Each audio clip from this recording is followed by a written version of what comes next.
অনেকেই বাংলা উচ্চারণ দেখে কোরআন মাজিদ পড়ে, এটা মোটেও উচিত না।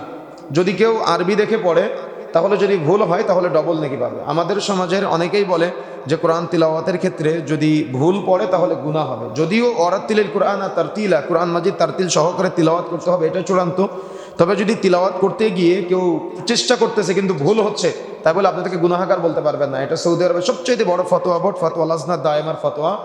কোরআন মাজিদের ইলম অধ্যায়ের মধ্যে, অর্থাৎ ইলম অধ্যায়ের মধ্যে এ ব্যাপারে ডিটেলস আলোচনা করা হয়েছে। আমাদের সমাজে অনেকেই এ ব্যাপারে একটু ভুল ধারণা পোষণ করে যে কোরআন তিলাওয়াত করতে গিয়ে যদি কেউ প্রচেষ্টা করতেছে কিন্তু ভুল হচ্ছে তাকে গুনাহগার বানায় দেয়। এই জন্য বাংলা লিখে দেয় নিচে যে বাংলা দেখে দেখে পড়ো যাতে করে ভুল না হয়। কিন্তু আরবিয়ান শায়েখরা এটা নিষেধ করেন। তারা বলতে চায় এটা যে আপনি আরবি দেখে পড়েন। রাসূলুল্লাহ সাল্লাল্লাহু আলাইহি ওয়াসাল্লাম বলছেন মুস্তাদরাক আল হাকিম 3 নম্বর খণ্ডের 108 নম্বর পৃষ্ঠার মধ্যে আসছে যে ব্যক্তি কোরআন মাজিদ পড়তেছে, যে পড়তে পারে, আলিফ হারফুন লাম হারফুন মিম হারফুন, তার আলিফে 10 নেকি, লামে 10 নেকি, মিমে 10 নেকি।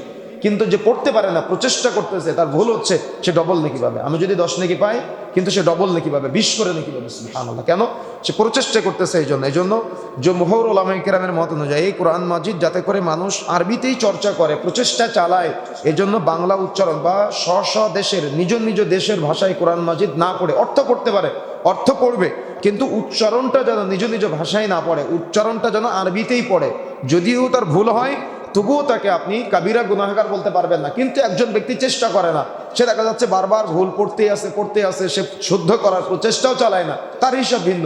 কিন্তু একজন ব্যক্তি পড়তেছে কিন্তু ভুল হচ্ছে, কিন্তু প্রচেষ্টা করতেছে সঠিকভাবে পড়ার জন্য, সে ডবল নেকি পাবে প্রচেষ্টা করার কারণে। সুবহানাল্লাহ। এই জন্য এক্ষেত্রে অনেকেই কঠোরতা আরোপ করে, অনেক বড় বড় কাবিরা গুনাহগার বানিয়ে দেয়, এটা মোটেও উচিত না। তো